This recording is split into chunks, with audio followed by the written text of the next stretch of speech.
नमस्कार। देवभूमि के दंगल में आप सभी का स्वागत है। मैं हूं आपके साथ गरिमा बाजपेयी। देवभूमि के दंगल में आज बात होगी सड़क से सदन तक बवाल, जांच एजेंसियों पर सवाल।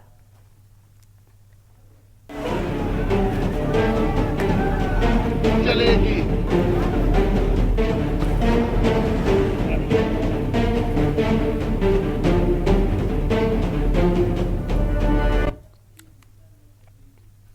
देवभूमि उत्तराखंड में मानसून की भारी बारिश के बीच विधानसभा सत्र का आगाज हो चुका है। सत्र की शुरुआत से ही विपक्ष के तीव्र तल्ख है। विपक्ष ने सड़क से सदन तक सत्ता पक्ष की घेराबंदी शुरू कर दी है और कांग्रेस ने मोदी सरकार पर केंद्रीय जांच एजेंसियों के दुरुपयोग का आरोप लगाते हुए एक ओर जहां राजधानी देहरादून में ईडी कार्यालय का घेराव किया, तो वहीं दूसरी ओर गैरसैंण में भी विधानसभा भवन के बाहर कांग्रेस विधायक इस मुद्दे को लेकर धरने पर बैठे हैं। और कांग्रेस विधायकों ने सदन की कार्यवाही के दूसरे दिन एक और जहां बदहाल कानून व्यवस्था, आपदा और केंद्रीय जांच एजेंसियों के दुरुपयोग का मुद्दे को जमकर उठाते हुए धरना प्रदर्शन किया है। और इसके साथ ही कांग्रेस नेताओं ने पूंजीपतियों के खिलाफ और सेबी प्रमुख के खिलाफ सरकार से कार्रवाई की मांग की है। तो वहीं विपक्ष के हंगामे के बीच दामी सरकार ने सदन की कार्यवाही के दूसरे दिन सदन में 5,000 करोड़ रुपयों का अनुपूरक बजट पेश करने के साथ ही उत्तराखंड लोक तथा निजी संपत्ति क्षति वसूली अध्यादेश सदन के पटल पर पेश कर दिया है। और इसी के साथ ही उत्तराखंड में अब दंगाइयों से नुकसान की भरपाई के लिए जल्द कानून अस्तित्व में आ जाएगा। आज इन्हीं सब मुद्दों पर करेंगे विस्तार से चर्चा, लेकिन उससे पहले ये रिपोर्ट देखिए।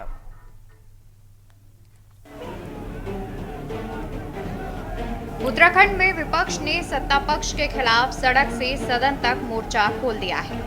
दरअसल एक ओर जहां विपक्ष ने सदन में बदहाल कानून व्यवस्था के साथ ही सत्र की अवधि को बढ़ाने, स्वास्थ्य सेवाओं को बेहतर करने के साथ ही कई अन्य मुद्दों को लेकर हंगामा किया, तो वहीं दूसरी ओर देहरादून में कांग्रेस नेताओं ने एआईसीसी के आह्वान पर ईडी कार्यालय के बाहर जमकर हंगामा काटा।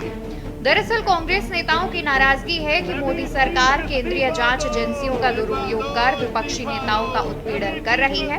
मोदी सरकार पूंजीपतियों को बचा रही है और विपक्षी नेताओं पर जबरन ईडी सीबीआई की जांच थोप रही है। वहीं सत्ता पक्ष विपक्ष के इन आरोपों को बेबुनियाद बताकर विपक्ष को इस प्रवृत्ति से बचने की सलाह दे रहा है। सदन में हम प्रमुख मुद्दों को उठाएंगे। ध्वस्त होती हुई कानून व्यवस्था है, भ्रष्टाचार है, शिक्षा है, स्वास्थ्य सेवाओं की बदहाल स्वास्थ्य सेवाएं हैं, उन मुद्दों को तो हम उठाएंगे ही। लेकिन आज देश के हालात क्या है? केंद्र सरकार, मोदी सरकार लगातार विपक्ष के नेताओं पर अनर्गल आरोप लगाकर, मिथ्या आरोप लगाकर सीबीआई, आईटी और अन्य संस्थाओं का दुरुपयोग कर रही है, इस्तेमाल कर रही है। हम उसका विरोध करते हैं क्योंकि लगातार देखने में आया है कि सीबीआई ने और आईटी ने और हमारी जो भी संस्थाएं हैं, उन्होंने इशारे पर, केंद्र सरकार के इशारे पर कई एफआईआर दर्ज की हैं, मुकदमे किए हैं, जेल डालने का काम। ये अपने आप में सभी लोग इस बात को जानते हैं कि जिस प्रकार से केंद्र की सरकार तमाम एजेंसियों का दुरुपयोग करके राजनीतिक फायदे के लिए उनका दुरुपयोग कर रही है, और हिडनबर्ग रिपोर्ट जिसका कि आपने चर्चा किया, जहां कार्रवाई होनी चाहिए उन पर कोई कार्रवाई नहीं, और जो इनोसेंट लोग हैं जिनका कोई इस प्रकार के कामों में कहीं संलिप्तता नहीं है, उन पर कार्रवाई करके अपने पक्ष में राजनीतिक फायदा उठाना अगर ये मकसद रह गया हो सरकार का, तो ऐसे माहौल में ईडी के जो तमाम अफसर हैं, जो उन एजेंसियों के अफसर हैं, उनको भी चाहिए कि वो अपने विवेक का उपयोग करके सरकार के ऐसे दबाव में ना आ जाए। चूंकि ये लोग ऐसे दबाव में आते हैं, तो आज हमारा ये धरना प्रदर्शन ईडी के कार्यालय में सरकार को घेरने के लिए है। इनमें से मेरे ख्याल से जो हमारे सदस्य हैं, मैं उन्हीं से जानना चाहता हूं कि उनमें से कितने लोगों के खिलाफ जो है सीबीआई ने, ईडी ने कोई अगर कार्रवाई की है तो वो बताएं। एक आपके पास कहने के लिए कुछ नहीं है, आपके पास इस प्रदेश के विकास का कोई मैप नहीं है, और जब आपके पास कहने के लिए कुछ नहीं है तो आप इस तरह की चीज़ों को उठाने का काम करते हैं। आपको बता दें कि एक ओर जहां कांग्रेस नेताओं ने देहरादून में ईडी कार्यालय का घेराव किया, तो वहीं दूसरी ओर गैरसैंण में शुरू हुए 3 दिवसीय सत्र में भी विपक्ष ने जमकर हंगामा काटा है। कांग्रेस विधायकों ने राज्य की बदहाल कानून व्यवस्था और स्वास्थ्य व्यवस्था के साथ ही सत्र की कम अवधि के खिलाफ विरोध प्रदर्शन किया। इस बीच धामी सरकार ने सदन की कार्यवाही के दूसरे दिन सदन में 4 विधेयक पेश किए हैं। सरकार ने अनुपूरक बजट, जेल एक्ट संशोधन, खेल विश्वविद्यालय और जमींदारी विनाश संशोधन अधिनियम को सदन के पटल पर रखा है। वहीं सत्ता पक्ष ने विपक्ष से शांतिपूर्ण सदन चलाने में सहयोग की अपील की है। देखिए, आप जानते हैं आज बहुत ही महत्वपूर्ण विषय आज सदन में आने वाले हैं और निश्चित रूप से अनुपूरक बजट भी शाम को 4 बजे मेरे द्वारा प्रस्तुत किया जाएगा। उसके अलावा भी जितने अध्यादेश हैं उनको भी आज पटल में रखा जाएगा और मैं समझता हूँ कि आज इस तरह से कार्रवाई प्रारंभ होगी तो उम्मीद कर रहा हूँ कि सभी हमारे माननीय विधायकगण उसमें सहयोग प्रदान करेंगे ताकि जो क्षेत्र की उन पे अच्छा एक डिबेट हर बात का संतोषजनक जवाब दे सके। कुल मिलाकर राज्य में विपक्ष ने सड़क से सदन तक सरकार की घेर तेज कर दी है। एक ओर जहां कांग्रेस विधायक सदन के भीतर बदहाल कानून व्यवस्था और अन्य मुद्दों को लेकर हंगामा काट रहे हैं, तो वहीं दूसरी ओर सड़क में कांग्रेस नेताओं ने मोदी सरकार पर केंद्रीय जांच एजेंसियों के दुरुपयोग का आरोप लगाते हुए हंगामा शुरू कर दिया है। सवाल यह है कि क्या सत्ता पक्ष विपक्ष के दबाव में आएगा? देखना होगा राज्य में बरपा ये हंगामा आखिर कब तक शांत होता है। Uttarakhand desk report.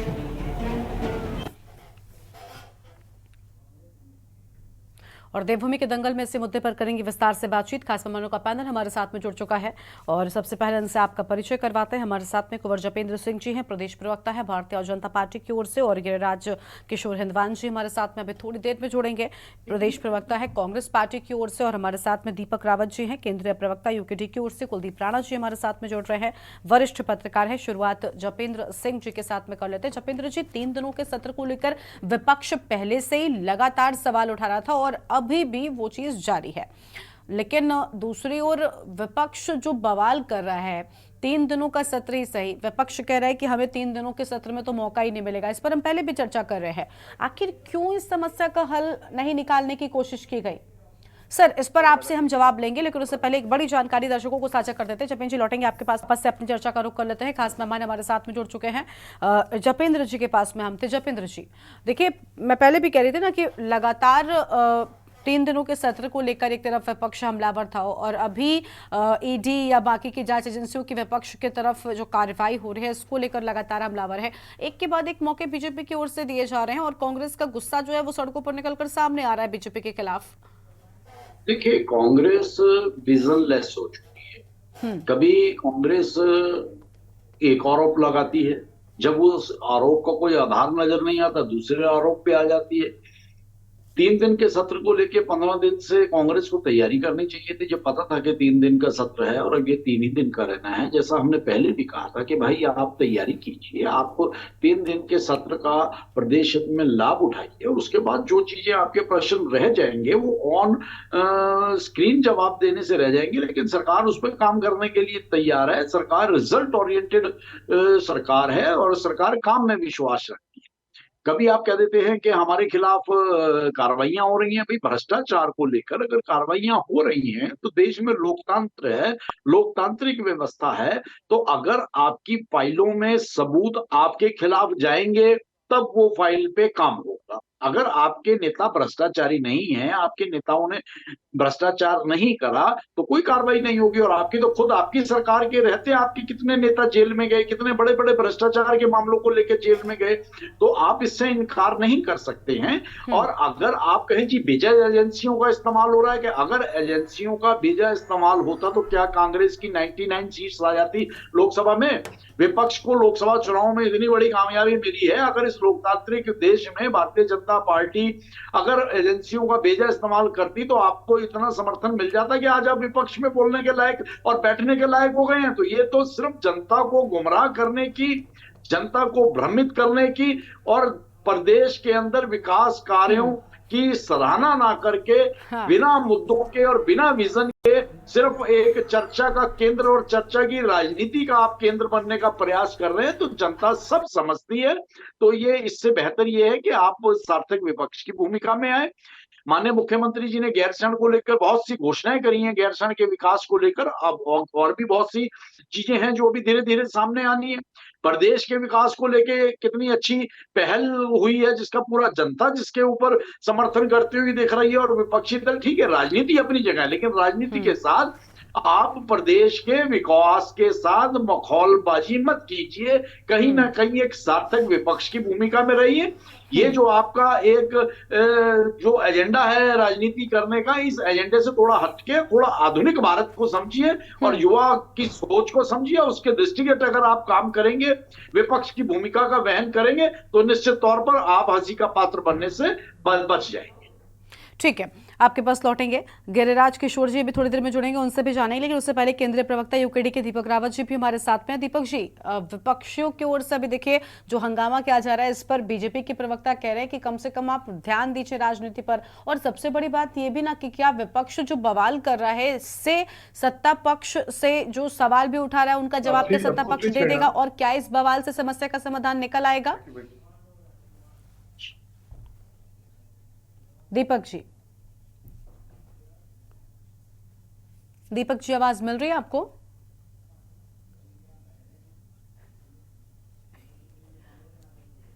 दीपक जी, आवाज पहुंच रही है आप तक?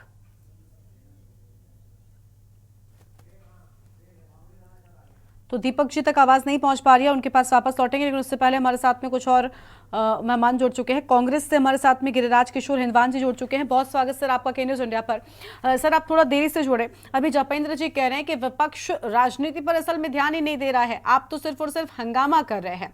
तो क्या इस हंगामे से, चाहे वो सत्र को लेकर हो, ईडी की कार्रवाई को लेकर हो या बाकी चीजों को लेकर हो, क्या समस्या का समाधान हो रहा है? गरिमा जी, हाँ, कांग्रेस पार्टी अगर आज मुखर है, अगर ग्रीष्मकालीन राजधानी अगर इन्होंने बनाई है गैरसैंण में, आज भरारी सैंड में उसका सत्र इन्होंने आउट किया है 3 दिन का, तो गरिमा जी आप स्वयं सोचिए कि सवालों का पुलिंदा, सवालों का अंबार जो है विपक्ष के पास है, कांग्रेस पार्टी के पास है। ये लोग जो है निदान की तरफ नहीं है। आज अगर इनको वाकई अगर पर्वतीय क्षेत्र की चिंता होती गरिमा जी, अगर आखिरी पायदान पे जो ग्रामीण बैठा हुआ है, जिस तक मूलभूत सुविधाएं आज तक नहीं पहुंच पाई है, उसके बच्चे को अच्छा एजुकेशन नहीं मिल पा रहा है, उसको हेल्थ फैसिलिटीज नहीं मिल पा रही है, पर्वतीय क्षेत्र, समूचा पर्वतीय क्षेत्र विकास शून्य हो चुका है इनके राज में, भाजपा के राज में। तो आज निश्चित रूप से आज अगर विपक्ष जो है इस बात को रख रहा है कि 60 दिन का आउट होना चाहिए ग्रीष्मकालीन सत्र, अगर आपने भरारी सैंड में गैरसैंण में चलाना है तो आपको कम से कम 60 दिन का समय देना चाहिए, कि जिसमें निश्चित रूप से जो विपक्ष जो है जो डिबेट में पार्टिसिपेट करे, अगर सवाल रखे तो आप सवाल सुनने की मुद्रा में हो, सवाल सुनने की स्थिति में हो। लेकिन गरिमा जी आज जो स्थितियां बनी हुई, आप स्वयं सोचिए कि आज इनके मंत्रीगण, इनके विधायकगण जो बार बार गरिमा जी इस बात को मैं रखता हूं कि एक लग्जरी लाइफ जीने के आदी हो चुके हैं। इनको पहाड़ में जितने भी असेंबली को रिप्रेजेंट कर रहे हैं इस समय भाजपा के विधायकगण, जो मंत्री इसमें है, निश्चित रूप से पहाड़ जाने को तैयार नहीं है, पहाड़ चढ़ने को तैयार नहीं है। इनको जो एसी से बाहर न निकलना, जो इसकी आदत इनको पड़ चुकी है। और आज कांग्रेस पार्टी अगर वाकई इस बात को रख रही है कि आप अगर सिंसियर है, आप अगर इमोशंस और सेंटिमेंट्स के साथ पहाड़ के प्रति अगर वाकई आप लोग चाहते हैं कि समृद्धशाली वो पहाड़ बने, वहां जो बात कर रहा है, वहां जो एक एक व्यक्ति जो बात कर रहा है, निश्चित रूप से गरिमा जी एक बात और रखना चाहूंगा, आज पर्वतीय क्षेत्र में जो लोग बात कर रहे हैं, सुनिएगा, वो फाइनेंशियली साउंड नहीं है। वो लोग, उनको निश्चित रूप से प्लानिंग चाहिए, स्टेट प्लान से उनको प्रोग्राम चाहिए, उनको पारंपरिक खेती को बढ़ावा करने वाली सरकार चाहिए। जो खरीद मूल्य हमने तय किए थे 12 और 17 के बीच में, जो बार बार रखता हूं, मंडवे के, जंगोरे के, पहाड़ी दालों के, आज एक सरकार जो है पूरी तरह से 3 मुद्दे जो अभी जो चाहे वनाग्नि पे हमने बात रखी कि वनाग्नि में धू के हमारे जंगल जल गए, पूरी वाइल्ड लाइफ स्वाहा हो गई, लेकिन ये लोग लास्ट मोमेंट में अलर्ट होते हैं, 4 धाम यात्रा में लास्ट मोमेंट पे अलर्ट होते हैं। आज जो स्थितियां हैं, चाहे आपदाग्रस्त क्षेत्र में जो आपदा का दल से जो जनमानस झेलना अपने क्षेत्र में, वो लोग निश्चित रूप से त्राहिमाम कर रहे हैं गरिमा जी। इस सरकार को उत्तराखंड का जनमानस माफ नहीं करेगा। और गरिमा जी एक बात और रखना चाहूंगा, आज आपने ईडी की बात रखी है, निश्चित रूप से केंद्र सरकार सुनिएगा, केंद्र सरकार जो है ईडी और सीबीआई जो दो एजेंसियां हैं इसका मिसयूज कर रही है, दुरुपयोग कर रही है गरिमा जी। आज जो स्थितियां हैं, आज अगर विपक्ष को एक टारगेट बना रहे हैं, निश्चित रूप से आज जो तानाशाही और हिटलरशाही की भाजपा ने इस समय केंद्र में, निश्चित रूप से ये बातें सामने आ रही हैं। आज एक कॉमन मैन भी जो है हिंदुस्तान का, वो जानता है क्या जो स्थितियां हैं, केंद्र सरकार जो है टारगेट विपक्ष को कर रही है। और आप स्वयं सोचिए, ईडी का और सीबीआई का जो इस्तेमाल है, वो स्वयं के जो नेतागण इनके, चाहे महाराष्ट्र से नारायण हो, चाहे अजीत पवार साहब हो, जिनको ये वाकई जो है प्रधानमंत्री भी जो है निश्चित रूप से इस बात को रखते थे कि हजारों करोड़ का 70,000 करोड़ का घोटाला इस व्यक्ति ने किया है। वो जब इनकी पार्टी में जाता है तो वॉशिंग मशीन में धुल के, बार बार बोली जाती है, बात रिपीट होती है, वो धुल के जो है इनके लिए वाकई जो है साफ एक ऐसा राजनेता हो जाता है जिसपे कभी भ्रष्टाचार का कोई आरोप लगा ही ना हो। आज ठीक है, यानी ईडी की कार्रवाई वाली चीज से ज्यादा दिक्कत है। ठीक है गरिमा जी, एक बात और रखना चाहूंगा, गरिमा जी एक बात और रखना चाहूंगा गरिमा जी, आज जो हमारा निश्चित रूप से जो करण महारा साहब, करण महारा हमारे पीसीसी प्रेसिडेंट है, उनकी प्रेजेंस में, उनके नेतृत्व में जो आज रैली का जो आयोजन हुआ, जो प्रदर्शन का आयोजन हुआ है, आप स्वयं सोचिएगा जो जनसैलाब था, तो गरिमा जी इस बात की तरफ इशारा कर रहा है, इस बात की तरफ वाकई इस बात के लिए इसको मैं द्योतक मानता हूं कि आने वाला समय जो है आज टकटकी लगाए हुए जनमानस उत्तराखंड का कांग्रेस की तरफ देख रहा है। आज जो जनसैलाब हमारे साथ था, कांग्रेस पार्टी के साथ था, वो सोच उसकी निश्चित रूप से हमसे मिलती है कांग्रेस पार्टी से। आज वो लोग वाकई जो है, आज उत्तराखंड का जो जनमानस है, बेरोजगारी, आप स्वयं सोचिए, बेरोजगारी इस समय चरम पे है। आज उनके पास स्टेट प्लान से कोई प्लानिंग नहीं है जो इम्प्लीमेंटेशन की तरफ हो, कोई प्रोग्राम ऐसा नहीं है जो इम्प्लीमेंटेशन की तरफ हो, कार्यान्वयन की तरफ हो। आज तक ये लोग जितने मंत्रीगण हैं, जितने विधायकगण इनके सुन लीजिएगा, आज स्मार्ट सिटी के नाम से सैकड़ों करोड़ रुपए आ गया है और उसकी बंजर बात चल रही है। आज स्वयं सोचिए, आप स्थिति ये है, मैं आपको बताऊं गरिमा जी, आज अगर वाकई 3 दिन का सत्र इन्होंने अगर वहां पे आउट किया है गैरसैंण में, तो केवल सैर सपाटे के लिए आउट किया है, बाकी सुनने की क्षमता नहीं है इनमें। विपक्ष के जितने भी सवाल है, और आज गरिमा जी महिला अपराध है उत्तराखंड में, स्वयं देखिए आज स्थितियां महिला अपराध की है, चाहे अंकिता भंडारी की बात हो, चाहे जितनी भी आज स्थितियां जो बनी हुई है, स्वयं सोचिए अंकिता भंडारी के केस में वाकई जो बच्ची को आज तक के न्याय नहीं दिला पाई सरकार। आज स्वयं सोचिए उनका जो परिवार है वो दर दर की ठोकरें खा रहा है, भटक रहा है, और इनके लोग उसमें इन्वॉल्व थे।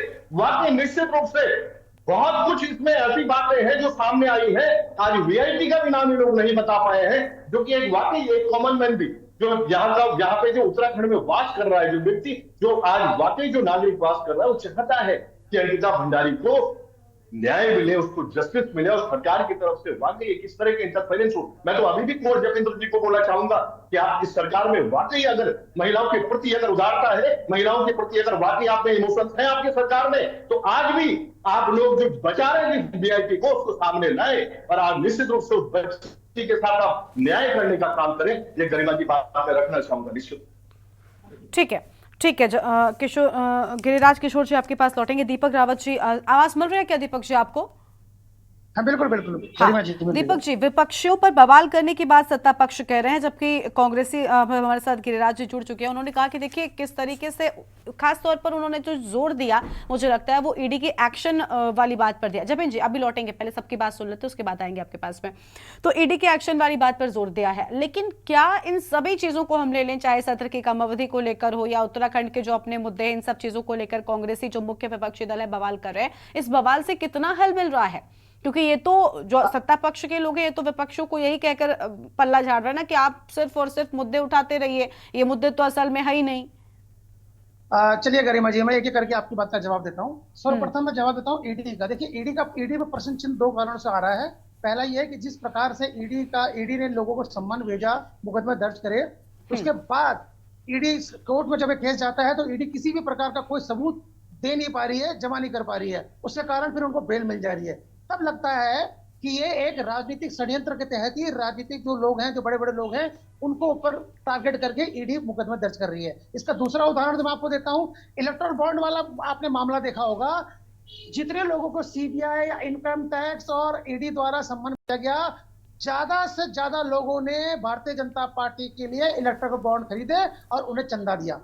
ईडी में प्रशिक्षण वहां से उठ रहा है। अब आइए, अब आप बात करते हैं सत्र के ऊपर। सत्र में 3 दिन, पहला दिन आपका कल निकल गया, दूसरा दिन आज आपने 4 उसमें प्रस्ताव रखे हुए हैं, पटल में रखे हुए हैं सरकार ने, और अनुरूप बजट भी पेश कर दिया। आज उसका चर्चा हुआ दिन चलेगा। याद है आपको गरिमा जी, पहले दिन जो विधानसभा अध्यक्ष ने क्या कहा था कि 500 प्रश्न है। अब आप मुझे बताइए, आज का दिन भी निकल गया है जब आप और हम बात कर रहे हैं, कल का दिन, आज सिर्फ अनुरूप बजट जो पेश कर रही है सरकार ने 5,000 करोड़ का, उस पर चर्चा होगी। अब जो कल जो दिन है वो 500 सवाल है। क्या भारतीय जनता पार्टी या वर्तमान सरकार उनके जवाब दे सकती है? तो विपक्ष अगर ये प्रश्न कर रहा था कि लगातार जो शुरू से कि ये 3 दिन का जो समय रखा गया है ये बहुत छोटा है, ये समय इसको बढ़ाना चाहिए था सत्र को, और तमाम से सवालों को जवाब विपक्ष के हैं जो इस राज्य की बेहतरी के लिए है, इस राज्य के भविष्य के लिए है, इस राज्य के विकास के लिए है, उन सभी के सवालों का जवाब जनता को मिलना चाहिए था। अब आइए तीसरे में, विकास की बात। अभी मैं उनकी बात, भारतीय जनता पार्टी के प्रवक्ता की बात सुन रहा था कि जो विपक्ष है वो विकास में रोड़ा उत्पन्न कर रहा है। गरिमा जी, जहां पर भराड़ीसैंण में ये जो सत्र हो रहा है ना, आपको जानकारी दे दूं, यदि किसी भी, वैसे ये मैं कोई किसी दुर्भावना से ये बात नहीं कहना चाह रहा हूं, लेकिन यदि किसी की तबीयत खराब हो गई, वहां पर एक अस्पताल नहीं है गरिमा जी। भारतीय जनता पार्टी को अपनी गरिबान में झांक के देखना पड़ेगा इसको गरिमा जी, कि आप ये ठीक है दीपक जी, अब आपकी आवाज कुछ ठीक से नहीं पहुंच पा रही हम पे। हम विपक्ष जो बवाल कर रहा है उस पर लगातार चर्चा कर रहे हैं। खास मेहमान हमारे साथ में बने हुए हैं, कुलदीप राणा जी के साथ में इस बार शुरुआत करेंगे। वरिष्ठ पत्रकार हैं, बहुत स्वागत सर आपका। सर, विपक्षियों और सत्ता पक्ष के बीच में सड़क से लेकर सदन तक बवाल छिड़ा हुआ है। एक तरफ विपक्षी हैं जो कह रहे हैं कि भाई हम तो लोकतंत्र की मजबूत कर रहे हैं उनको और जनता की आवाज को उठा रहे हैं, लेकिन सत्ता पक्ष जिसे विपक्षियों की इस बात को ध्यान से सुनना चाहिए, जनता की समस्याओं को समझकर, वो इसे बवाल करार दे रहा है। असल में विपक्षों के द्वारा किया जा रहा यह हंगामा कितना ठीक है और क्या ये बवाल है? क्योंकि ईडी वाला एक अलग बात हो गई, वो कांग्रेस लगातार इस मुद्दे को उठाती रहती है, जांच एजेंसियों पर सवाल उठाती रहती है, लेकिन फिलहाल सत्र की अवधि कम थी, या उत्तराखंड में जिन मुद्दों को लेकर कांग्रेसी फिलहाल हमलावर है, तो ये सारी चीजें विपक्ष की ओर से जो की जा रही है वाकई बवाल है या जनता की बात को उठाने का काम सच में विपक्ष कर रहा है? देखिए गरिमा, उत्तराखंड में लगभग ये 7वां साल चल रहा है, भाजपा सरकार यहाँ पे सत्तारूढ़ है, ठीक। और इन 7 सालों में पिछले 1 महीने से लग रहा है कि उत्तराखंड में विपक्ष भी है। ये विपक्ष की भूमिका अब नजर आने लगी है, पिछले वर्षों में ये कभी दिखाई नहीं दी इस तरह की भूमिका, क्योंकि हमने लोकसभा चुनाव से पहले विशेष सत्र का जो आयोजन हुआ था तब विधानसभा में हमने तब भी देखा, उससे पहले भी विधानसभा की कार्रवाइयों में हम बैठते हैं, देखते हैं, और जब बहस की बात आती है तो कांग्रेस के बड़े नेता किस प्रकार की भूमिका में होते हैं। और कई बार तो ये सवाल भी खड़े हो रहे थे उस समय कि कहीं ऐसा तो नहीं है कि फिर से जो है पाला बदलने के मूड में हो, क्योंकि टिकट को लेकर के तमाम बातें निकल करके आ रही, ठीक है। रही बात इस समय वर्तमान समय में जो स्थितियां हैं, क्योंकि एक लंबा समय भाजपा शासन में है तो सवालों का एक दायरा भी बढ़ गया है। कांग्रेस जो बात आज कह रही है हमें ज्यादा इसलिए सुनाई दे रही है क्योंकि उसने 2 उपचुनाव जीते हैं, लेकिन ये बात कांग्रेस तब लगातार कहती रही नहीं। और ऐसा भी है कि जब से ये उपचुनाव जीते हैं उसके बाद से कांग्रेस से ज्यादा एक्टिव हो गए क्या? देखिए, कांग्रेस ये तो दिख रहा है, ये तो दिख रहा है कि कांग्रेस उत्तराखंड में एक्टिव हुई है, लेकिन ये बाहर हुई है। पार्टी के भीतर जो स्थितियां हैं, जो सिरपुटावल है, वो उसी तरीके से जस की तस बरकरार, ठीक है। क्योंकि अभी कुछ समय पहले हमने हरक सिंह रावत जी का भी बयान सुना, हरीश रावत जी को लेकर के उन्होंने कुछ टिप्पणी की थी, ठीक है। तो ये बातें अभी कांग्रेस के भीतर चल रही हैं। कांग्रेस इसको कैसे मैनेज कर पाएगा? और दूसरी चीज ये है कि करण महारा के नेतृत्व में, अध्यक्ष नेतृत्व में जिस तरह से कांग्रेस आगे बढ़ रही है, उससे भी पार्टी के भीतर कहीं ना कहीं जो खेमेबाजी है वो प्रभावित होती हुई दिखाई दे रही है। इसमें कोई दोहराई नहीं है कि ये चीजें हैं। अच्छा, दूसरा, अभी ये बात आपने कहा कि विपक्ष के सवाल और कम दिन वाली बात है। गरिमा, कल एक प्रस्ताव आया वेतन वृद्धि का, विधायकों की वेतन वृद्धि का, शायद हम में से किसी को इसके बारे में शायद ही, क्योंकि अखबारों में ये चीजें छपती, लेकिन आश्चर्य की बात थी कि उस प्रस्ताव पे सारे लोग ध्वनि मत से एक साथ थे। मतलब ना तो वहां सवाल थे, ना जवाब थे, ना बहस के लिए समय था, ना बहस करनी थी। ठीक। और वेतन 4 लाख हो गया, उत्तराखंड के विधायकों का वेतन 4 लाख हो गया। विपक्ष अगर इतना ही जिम्मेदार है तो विपक्ष ने ये सवाल क्यों नहीं खड़ा किया कि मेरे राज्य के युवा बेरोजगार हैं, हमें ये वेतन वृद्धि नहीं चाहिए। ठीक। तो कहीं ना कहीं ऐसा नहीं है कि कांग्रेस के लोगों की चीजों को लेकर के लोग समझते नहीं है, कांग्रेस की भावनाओं को भी समझ रहे हैं। आएंगे सर, गिरिराज जी आएंगे। ठीक है। लेकिन चूंकि वर्तमान में स्थितियां भाजपा की इसलिए कटघरे में खड़ी दिखाई दे रही हैं क्योंकि एक तरफ से भाजपा प्रदेश में 2 उपचुनाव हुए। इन 2 उपचुनाव में चूंकि दोनों बड़े राजनीतिक दल कांग्रेस और भाजपा हैं, दोनों चुनाव लड़े। ठीक। भाजपा चुनाव हारी, लेकिन जो कांग्रेस की जीत है वो कांग्रेस की जीत भाजपा के ऊपर नहीं है। इसको देखिए, बद्रीनाथ की जो विधानसभा में जो चुनाव हुआ, वहां कांग्रेस के प्रत्याशी ने कांग्रेस के पूर्व प्रत्याशी को हराया है। और मंगलौर में जो चुनाव हुआ है, मंगलौर में कांग्रेस ने बीएसपी को हराया है, क्योंकि वहां बीएसपी हमेशा 5 चुनाव हुए हैं, 5 में से 4 बार बीएसपी जीती है, 1 बार कांग्रेस जीती है। और उनमें भी काजी निजामुद्दीन जो है 4 बार के विधायक रहे हैं। ठीक। पहले वो बीएसपी में थे, बाद में वो कांग्रेस में आ गए, वो विधायक रहे। ठीक है। तो वहां की स्थिति थोड़ा सा डिफरेंट, लेकिन कांग्रेस के लिए ये उत्साह की बात जरूर है क्योंकि चुनाव कांग्रेस ने जीते हैं, उसके आंकड़े में बदलाव आया है। भाजपा के आंकड़े में फर्क नहीं आया, लेकिन कांग्रेस के आंकड़े में बदलाव आया है। कांग्रेस अगर अपनी स्थिति को इसी तरीके से बरकरार रखती है, चीजों को बरकरार रखती है, इस टेम्पो को बरकरार रखती है, तो जो असली चुनाव की चुनौती है वो भाजपा और कांग्रेस के लिए अब है, जो केदारनाथ में उपचुनाव में होने जा रहे हैं। ठीक। यहाँ दोनों का परीक्षण होगा कि दोनों धरातल पर कितने हैं। ठीक। क्योंकि लंबे समय तक शासन करने की वजह से एक एंटी इनकम्बेंसी फैक्टर भी डेवलप होता है। ठीक। सरकार के प्रति नाराजगी भी डेवलप होती है क्योंकि आशाएं ज्यादा रहती हैं, और उन आशाओं को लेकर के अगर निराशा हो, क्योंकि जिस प्रकार से वनाग्नि की घटनाएं हुई और आपदा की घटना हुई या सिलक्यारता की घटना हुई, एक चीज जरूर दिखाई दी भाजपा के भीतर, एक बड़ी खामी भाजपा की सरकार में दिखाई दी कि मुख्यमंत्री तो थे लेकिन मंत्रिमंडल गायब था। ठीक। मंत्रिमंडल को लेकर के, उनके सहयोगों को लेकर के जरूर सवाल उठता रहा कि वनाग्नि हुई तो वन मंत्री गायब हैं। ठीक है। आपदा आई तो राज्य के प्रभारी मंत्री गायब थे। ठीक। तो ये चीजें बड़ी उभर करके आई। सिलक्यारा वाला प्रकरण हुआ, अकेले मुख्यमंत्री जूझते हुए दिखाई दे। 4 धाम यात्रा को लेकर के जब उतनी दुश्वारियां निकल करके सामने आ रही थी तो प्रदेश के संस्कृति मंत्री, पर्यटन मंत्री जो है, पीडब्ल्यूडी मंत्री, वो यहाँ थे नहीं, वो राज्य से बाहर थे। ठीक है। तो वहां भी उस मोर्चे पर भी मुख्यमंत्री अकेले जूझते हुए दिखाई दिए। तो एक ऐसा इस समय प्रकरण भाजपा के भीतर दिखाई दे रहा है कि संगठन खामोश है, मुख्यमंत्री काम कर रहे हैं, लेकिन जो उनका सहयोगी मंत्रिमंडल है वो उस तरीके से अपने नेतृत्व के साथ खड़ा नहीं दिखाई दे रहा है। ये खामी अब जनता में दिखने लगी है, ये अंतर अब जनता में दिखने लगा है, और ये चीजें चुनाव को प्रभावित करती। ठीक।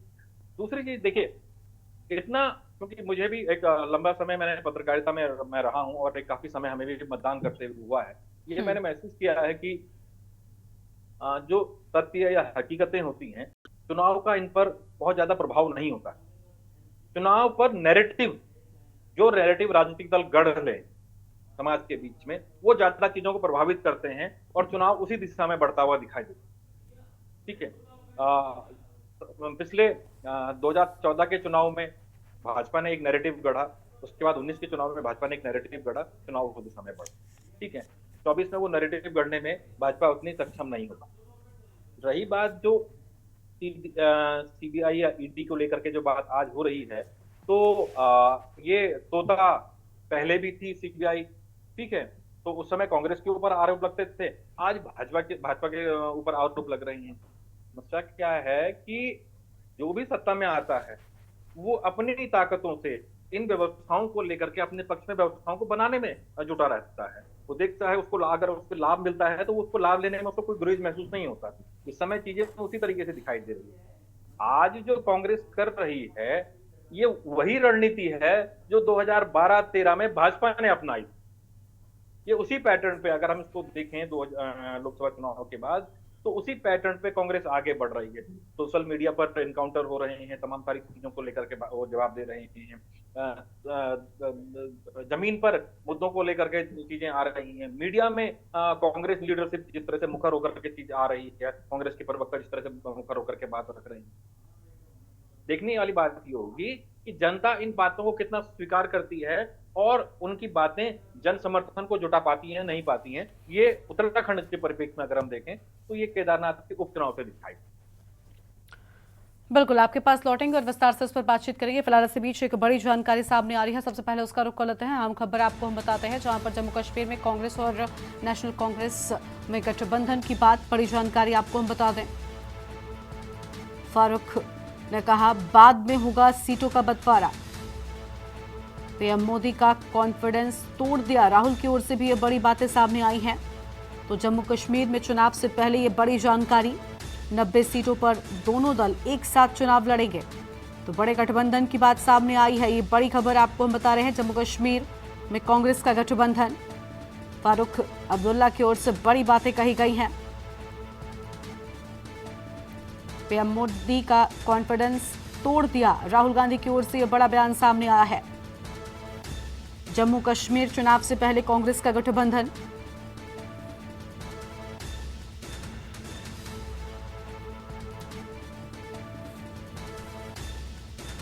तो जम्मू कश्मीर चुनाव में नेशनल कॉन्फ्रेंस और कांग्रेस मिलकर चुनाव लड़ेंगे, ये बड़ी जानकारी आपको हम बता रहे हैं। फारूक अब्दुल्ला ने गठबंधन को लेकर ये बड़ी बातें कही हैं। सभी 90 सीटों पर मिलकर चुनाव लड़ेंगे, हालांकि सीटों का बंटवारा बाद में होगा, इसको लेकर ये बड़ी जानकारी सामने आई है। हम खबर आपको हम बता रहे थे, जहां जम्मू कश्मीर में कांग्रेस और नेशनल कॉन्फ्रेंस मिलकर चुनाव लड़ेंगे। वापस से अपनी चर्चा की शुरुआत कर लेते हैं। खास मेहमान हमारे साथ में लगातार बने हुए हैं। कुलदीप जी की बात हमने सुन ली, जपेंद्र जी के पास में जाएंगे। जपेंद्र जी, ठीक है, कांग्रेस उपचुनाव के बाद से एक्टिव है, लेकिन कम से कम सत्ता में होने के नाते नैतिकता के आधार पर भी आपको विपक्ष की बात तो सुननी ही चाहिए। पहले हम ताजा खबर के ऊपर निश्चित तौर पर जवाब देना चाहेंगे। कांग्रेस ने इस गठबंधन के माध्यम से ये साबित कर दिया कि कांग्रेस अलगाववादी ताकतों के प्रति नरम रुख रखती है। नेशनल कॉन्फ्रेंस कश्मीर के अंदर देश विरोधी ताकतों और अलगाववादी ताकतों के समर्थक के रूप में और उनकी बैक वॉइस के रूप में काम करती रही है, और कांग्रेस ने एक बार फिर देश की जनता को शर्मसार कर दिया इस अलगाववादी गठबंधन के प्रति अपनी नरमी दिखाकर। अब आप दूसरा सवाल पूछिए, अब उस पर हम जवाब देते हैं। नहीं, हम चर्चा कर रहे थे ना उत्तराखंड के लिहाज से, तो अगर विपक्ष सवाल उठा रहा है सभी चीजों को लेकर, तो कम से कम सत्ता में होने के नाते आपकी जिम्मेदारी बनती है विपक्ष की बातों को, विपक्ष और जनता को एक कैटेगरी में गिनते हैं। कांग्रेस का चरित्र कुछ ज्यादा इत्र नहीं है अपने राष्ट्रीय चरित्र से। तो उत्तराखंड में कांग्रेस के नेताओं से तो और बाकी सभी लोगों से यही कहा जा सकता है कि कम से कम उत्तराखंड के परिपेक्ष में आप अपने चरित्र को थोड़ा सा बदलिए और एक सार्थक विपक्ष के रूप में आइए, जो कांग्रेस का एक राष्ट्रीय चरित्र है। अगर आप उस बने बनाए डर्रे पर चलेंगे तो कहीं ना कहीं आप उत्तराखंड वासियों की भावनाओं और उत्तराखंड की गरिमा को भी चोटिल करने का काम करेंगे। आप ऐसा ना करें। भारतीय जनता पार्टी की सरकार को उत्तराखंड की जनता ने दोबारा चुना है, निश्चित तौर पर हमारे ऊपर बहुत बड़ी जिम्मेवारी है। सरकार उस जिम्मेवारी को समझती है और अपने कर्तव्यों का भी सरकार को भान है, और निश्चित तौर पर 25वीं वर्षगांठ के दृष्टिगत जिस तरह से कार्य आगे बढ़ रहे हैं, उत्तराखंड को अग्रणीय राज्य में शुमार करना है, गैरसैंण को एक विकसित क्षेत्र के रूप में आगे प्रोजेक्ट करना है, तो निश्चित तौर पर सरकार और मुख्यमंत्री उसी दिशा में आगे बढ़ रहे हैं। और हम भरोसा दिला सकते हैं उत्तराखंड की जनता को और अपने विपक्षी साथियों को कि आने वाले समय में भारतीय जनता पार्टी के नेतृत्व में, युवा मुख्यमंत्री के नेतृत्व में उत्तराखंड एक जो प्रगति के पथ पर आगे अग्रसर तो हो ही रहा है, लेकिन एक अग्रणीय स्थान हासिल करेगा, ऐसा आप भरोसा रखिए। ठीक है, चलिए आपके पास लौटेंगे। गिरिराज जी, आप कुछ कह रहे थे, और देखिए विपक्ष को लेकर अभी एक पहले तो उत्तराखंड के लिहाज से उन्होंने जवाब दे ही दिया, और दूसरा मैंने खबर भी बीच में बताई दर्शकों को, उसमें भी गरिमा जी करते हैं। पहले तो कुंवर जपेंद्र जो हमारे भाई बैठे हैं प्रवक्ता भाजपा के, उनसे एक बात मैं कहना चाहूंगा कि कांग्रेस को चरित्रवान होने के लिए आपसे सर्टिफिकेट लेने की, भाजपा से सर्टिफिकेट लेने की जरूरत नहीं। नहीं, देश की जनता आप भले भी ये सर्टिफिकेट मांगेंगे ना, देश आप की जो जनता, प्रदेश की जनता सर्टिफिकेट देने के लिए तैयार बैठी है। उनकी बात कीजिए, हमें भूल जाइए। दो बाई इलेक्शन हार गए आप लोग, अभी सुनिएगा, पूरी बात सुनिए। चलिए अभी आगे बढ़ते हैं। गरिमा जी, अभी कुलदीप भाई जो है, कुलदीप जी आज बैठे हुए हैं डिबेट में। कुलदीप जी वरिष्ठ हमारे जो है, निश्चित रूप से बहुत अच्छे विश्लेषक हैं, उनकी अपनी एनालिसिस है। उन्होंने भी कहा, एक बात रखी उन्होंने कि कांग्रेस के अंदर जो सिर्फ फुटेबल है। चलिए उनकी एनालिसिस है। गरिमा जी, आज उत्तराखंड में जो शासन में इस समय जो रूल कर रही है, भाजपा कर रही है। 12 मंत्री मानक के हिसाब से होना चाहिए, मानकों के हिसाब से 12 मंत्री कैबिनेट मिनिस्टर होने चाहिए। आज जो स्थिति है, 8 मंत्री विद सीएम है, 7 कैबिनेट मिनिस्टर है और एक स्वयं में मुख्यमंत्री है जो कई विभागों को लिए है। बाकी भी जो कैबिनेट मिनिस्टर इनके पास है 10-10, 12-12 विभागों को लिए हुए हैं। अब आप स्वयं सोचिए, आज अभी कुछ दिन पहले इनकी मंत्रणा चल रही थी, बिल्कुल फाइनली सारी चीजें फाइनलाइजेशन की तरफ थी, सुनिएगा। और सारी चीजें बिल्कुल ये थी कि फाइनली अब रिजल्ट आने वाला है। 4 मंत्री जो रिक्तियां हमारे यहाँ है प्रदेश में, 4 मंत्री जो है हमें मिलने वाले जी। गरिमा जी, 4 मंत्री हमें मिलने वाले। आप स्वयं सोचिए, जो सिर्फ फुटेबल है वो कुलदीप जी सिर्फ फुटेबल भाजपा के अंदर है। सुनिएगा आप जो अंतर कलह है। और आज गरिमा जी एक बात और रखना चाहूंगा, सुनिएगा, अरे सिर्फ फुटेबल जो अंतर कलह है क्या है, आप स्वयं सोचो, जो मंत्रणा पे भी तो थोड़ा सा प्रकाश डाल दीजिए। अरे आप पूरी बात सुनो, आप पूरी बात सुनिए गरिमा जी, ऊपर भी तो प्रकाश डालिए।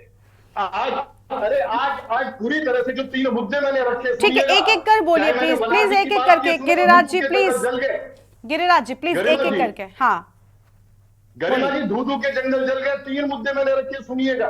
वनाग्नि में धू के जंगल जले, पहाड़ में सुनिएगा करोड़ों पेड़ जल के स्वाह हो गए, वाइल्ड लाइफ स्वाह हो गई, सुनिएगा।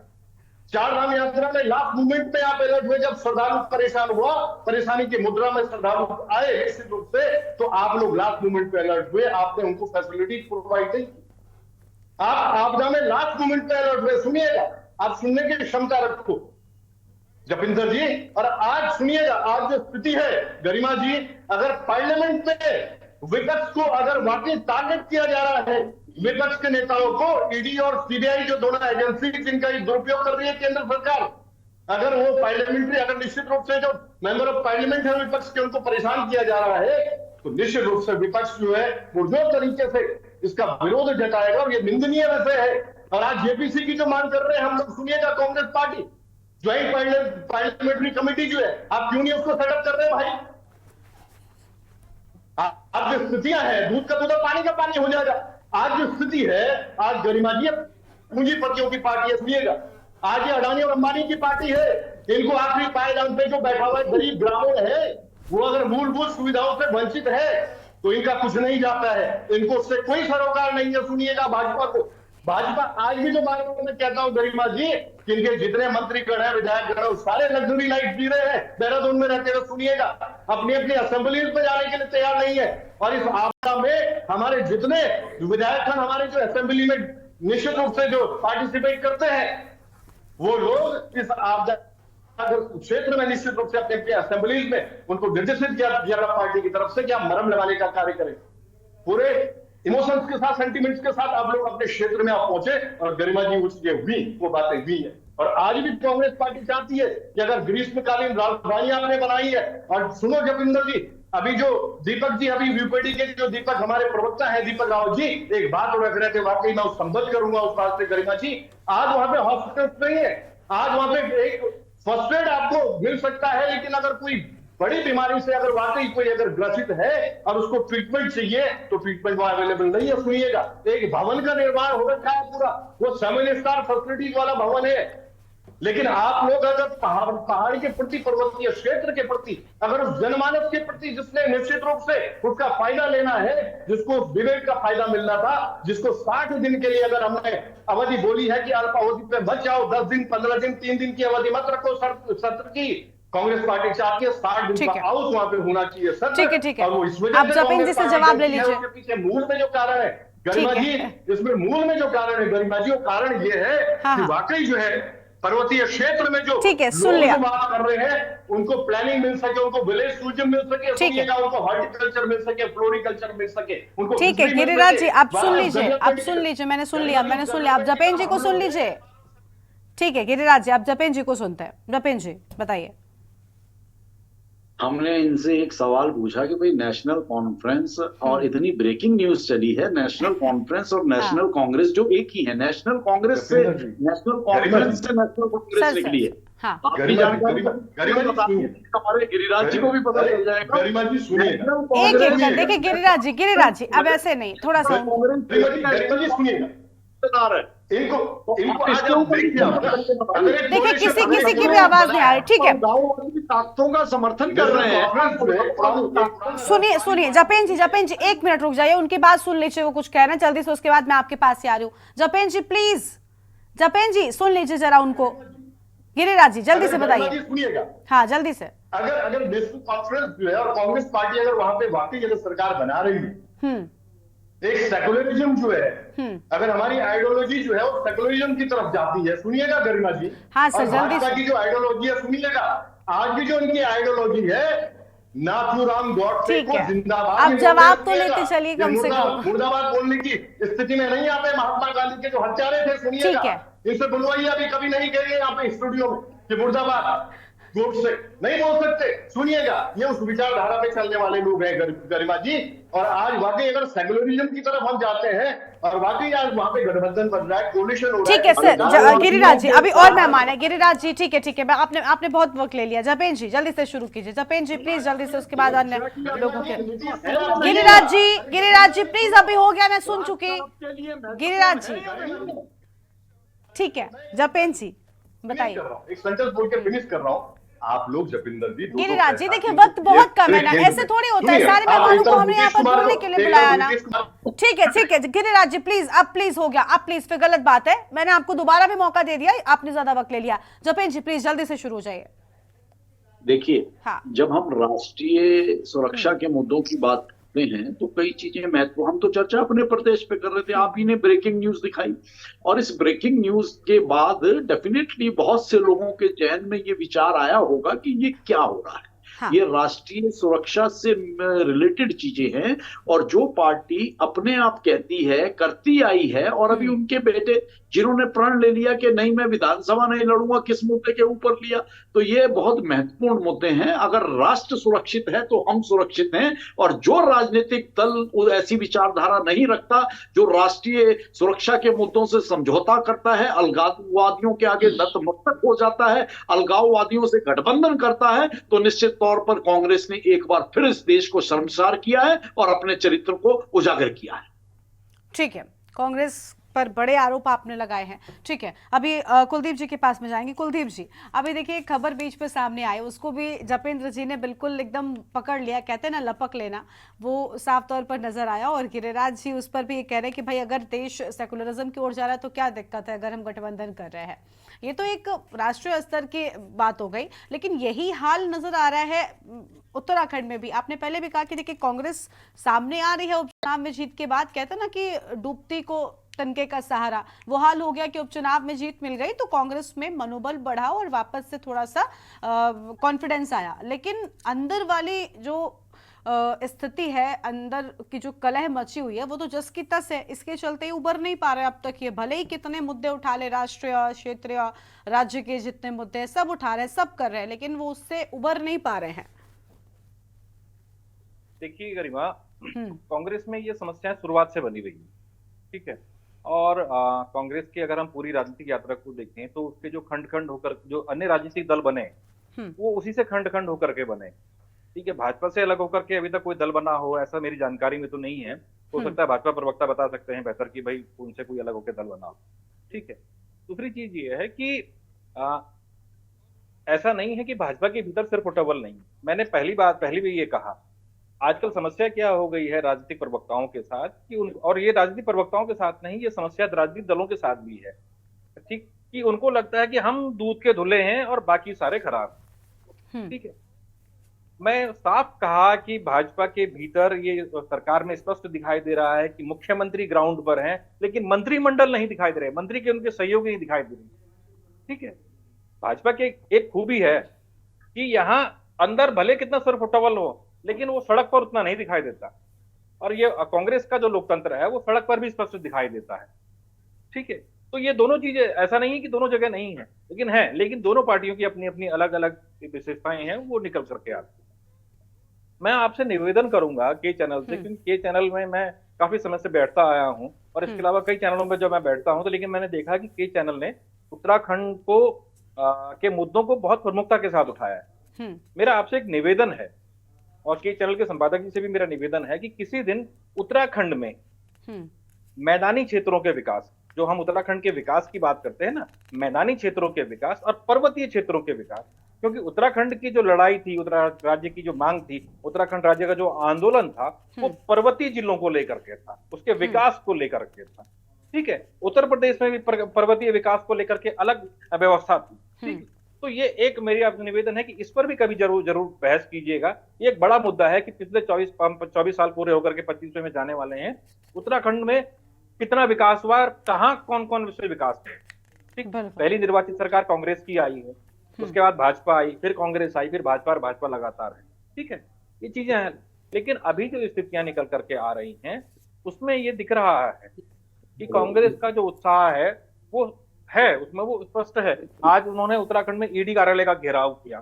ठीक है, क्योंकि उनको मालूम है, भले देशव्यापी वो आंदोलन रहा हो, लेकिन उनको मालूम है कि केदारनाथ उपचुनाव में इसका असर दिखाई देगा। ठीक, वो जो विधानसभा में कर रहे हैं, क्योंकि इस समय उनको लग रहा है कि उनको कहीं ना कहीं जनता उनके साथ कनेक्ट है और इसका उनको लाभ दिखाई देगा।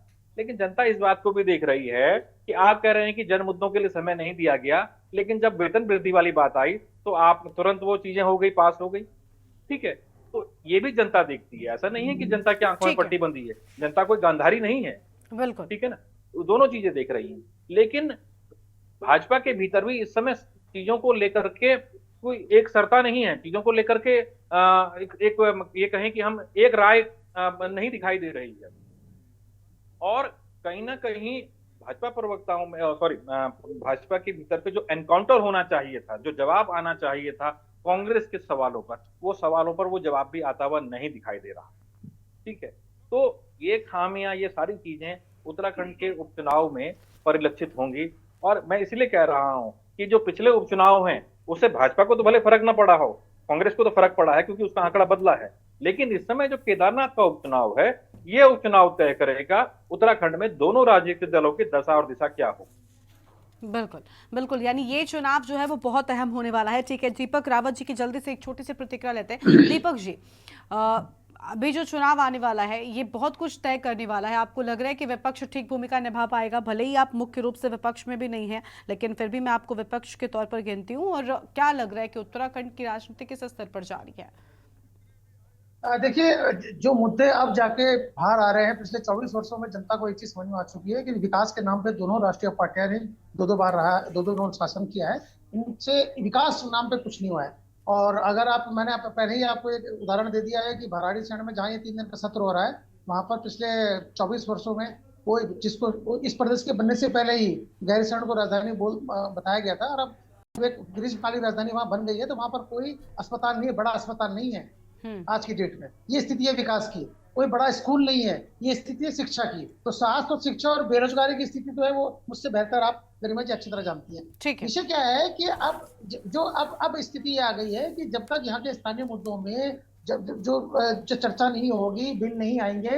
अब आप बताइए, जो 4 प्रस्ताव बिल आए हैं, उन बिलों के बारे में सार्वजनिक सरकार ने किया कि कौन कौन से बिल आ रहे हैं ताकि चर्चाएं होती। लेकिन आप मुझे बताइए, इस प्रदेश में 2 बिलों की रिक्वायरमेंट उत्तराखंड क्रांति दल करता है। एक उत्तराखंड राज्य महिला सुरक्षा बिल ये आना चाहिए, और दूसरा उत्तराखंड मूल निवास बिल्कुल। देखिए, बहुत सी जरूरी चीजें जिनका होना बहुत जरूरी है, जो उत्तराखंड में बहुत लंबे वक्त से जिनकी लड़ाई हो रही है, लेकिन अब तक वो नहीं मिल पाई है।